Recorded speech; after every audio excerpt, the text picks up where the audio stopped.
শ্রদ্ধেয় ভক্তরা, রাধা অষ্টমীর পবিত্র দিনে এমন কিছু খাবার আছে যা ভুলেও খাওয়া ঠিক নয়।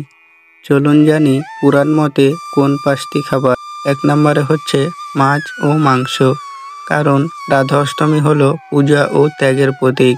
প্রাণীজ খাদ্য অশুদ্ধতা বয়ে আনে। 2 নম্বর হলো লবণ ও ঝাল খাবার, কারণ মধুর ভক্তি ও সত্যতার প্রতীক। ঝাল খাবার মনের শান্তি নষ্ট করে। প্রক্রিয়াজাত ও ফাস্টফুড, কারণ পুরাণে বলা হয়েছে পবিত্র দিনে প্রকৃত সরল ও স্বাস্থ্যকর খাদ্য গ্রহণ করা উচিত। 4 নম্বর মদ ও মাদকী জাতীয় দ্রব্য।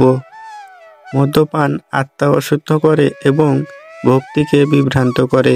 5 নম্বর হলো রঙিন কৃত্রিম খাবার, কারণ রাধার পুজোর দিনে প্রাকৃতিক ও সাদা খাদ্য পছন্দনীয়। সুতরাং এই রাধা অষ্টমী যদি আপনি ভক্তি শুভকামনা নিয়ে উপবাস করছেন, তবে এই 5টি খাবার থেকে দূরে থাকুন।